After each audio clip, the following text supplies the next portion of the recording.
subtitles.org. Recording by Hutcher, Brussels, Belgium. North and South by Elizabeth Gaskell. Chapter 9. Dressing for Tea. Let China's earth, enriched with coloured stains, pencilled with gold, and streaked with azure veins, the grateful flavour of the Indian leaf or mocha sunburned berry, glad receive. Mrs. Barbauld. The day after this meeting with Higgins and his daughter, Mr. Hale came upstairs into the little drawing-room at an unusual hour. He went up to different objects in the room, as if examining them, but Margaret saw that it was merely a nervous trick, a way of putting off something he wished, yet feared to say. Oh, that cannot last. "My dear, I've asked Mr. Thornton to come to tea tonight." Mrs. Hale was leaning back in her easy-chair with her eyes shut, an expression of pain on her face which had become habitual to her of late. But she roused up into querulousness at this speech of her husband's. "Mr. Thornton! And tonight! What in the world does a man want to come here for? And Dixon is washing my muslins and laces, and there's no soft water with these horrid east winds, which I suppose we shall have all the year round in Milton." "The wind is veering round, my dear," said Mr. Hale, looking out at the smoke which drifted right from the east. Only he did not yet understand the points of the compass, and rather arranged them ad libitum, according to circumstances. "Don't tell me," said Mrs. Hale, shuddering up and wrapping her shawl about her still more closely. "But east or west wind, I suppose this man comes." "Oh, mamma, that shows you never saw Mr. Thornton. He looks like a person who would enjoy battling with every adverse thing he could meet with, enemies, winds, or circumstances. The more it rains and blows, the more certain we are to have him. But I'll go and help Dixon. I'm getting to be a famous clear starcher. And he won't want any amusement beyond talking to Papa. Papa, I'm really longing to see the Pythister Damon. You know I never saw him but once, and then we were so puzzled to know what to say to each other that we did not get on particularly well. I don't know that you would ever like him or think him agreeable, Margaret. He's not a ladies' man." Margaret wreathed her throat in a scornful curve.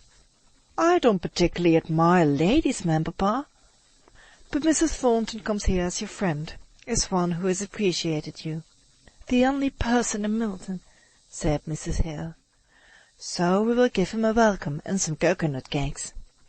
Dixon will be flattered if we ask her to make some. And I will undertake to iron her caps, Mamma."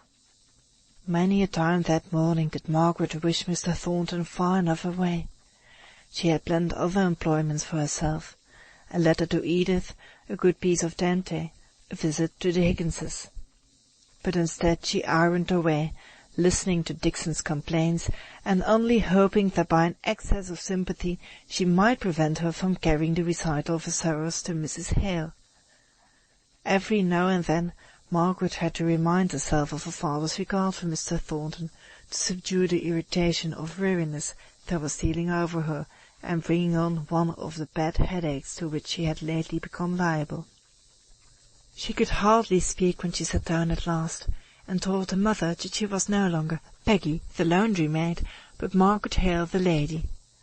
She meant this speech for a little joke, and was vexed enough with her busy tongue when she found her mother taking it seriously. "Yes, if any one had told me, when I was Miss Beresford and one of the belles of the county, that a child of mine would have to stand half a day in a little poky kitchen, working away like any servant, that we might prepare properly for the reception of a tradesman, and that this tradesman should be the only—" "Oh, Mamma," said Margaret, lifting herself up, "don't punish me so for a careless speech. I don't mind ironing or any kind of work for you and Papa. I am myself a born and bred lady through it all, even though it comes to scouring a floor or washing dishes. I am tired now, just for a little while, but in half an hour I shall be ready to do the same over again. And as to Mr. Thornton's being in trade, why, he can't help that, no, poor fellow. I don't suppose his education would fit him for Marcellus." Margaret lifted herself slowly up and went to her own room, for just now she could not bear much more.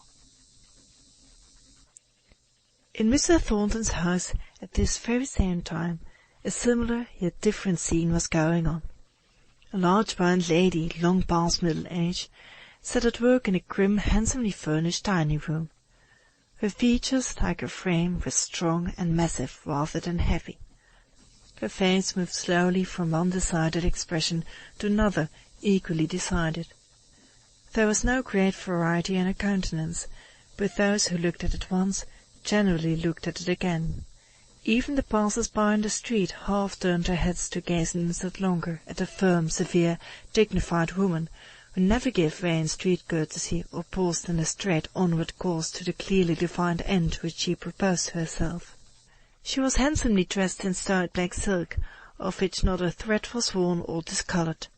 She was mending a large long tablecloth of the finest texture, holding it up against the light occasionally to discover thin places which required her delicate care. There was not a book about in the room, with the exception of Matthew Henry's Bible commentaries, 6 volumes of which lay in the centre of the massive sideboard, flanked by a tea-urn on one side and a lamp on the other. In some remote apartment there was exercise upon the piano going on. Someone was practising up a morceau de salon, playing it very rapidly, every third note, on an average, being either indistinct or wholly missed out, and the loud chords at the end being half of them false, but not the less satisfactory to the performer. Mrs. Thornton heard a step like her own in its decisive character pass the dining-room door. "John, is that you?" Her son opened the door and showed himself. "What has brought you home so early? I thought you were going to tea with a friend of Mr. Bell's, that Mr. Hale." "So I am, mother. I'm come home to dress." "Dress? Oof! When I was a girl, young men were satisfied with dressing once in a day. Why should you dress to go and take a cup of tea with an old parson? Mr. Hale is a gentleman, and his wife and daughter are ladies." "Wife and daughter? Do they teach too? What do they do? You've never mentioned them." "No, mother, because I've never seen Mrs. Hale. I have only seen Miss Hale for half an hour. Take care you don't get caught by a penniless girl, John." "I'm not easily caught, mother, as I think you know.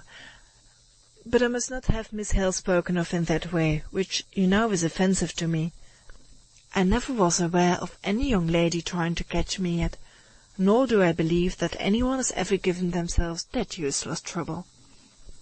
Mrs. Thornton did not choose to yield the point to her son, or else she had, in general, pride enough for her sex. "Well, I only say take care. Perhaps our Milton girls have too much spirit and good feeling to go angling after husbands. But this Miss Hale comes out of the aristocratic counties, where, if all tales be true, rich husbands are reckoned prizes." "Mother," with a short scornful laugh, "you will make me confess. The only time I saw Miss Hale, she treated me with a haughty civility which had a strong flavour of contempt in it. She held herself aloof from me, as if she had been a queen and I a humble, unwashed vassal." "Be easy, mother." "No, I'm not easy, nor content either.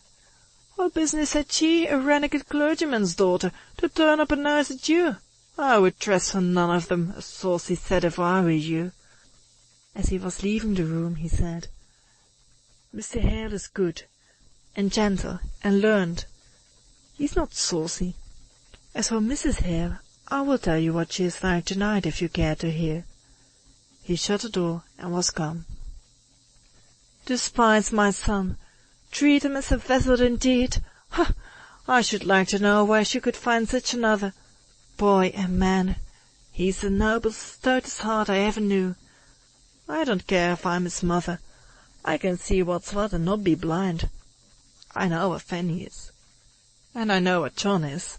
Despise him. I hate her."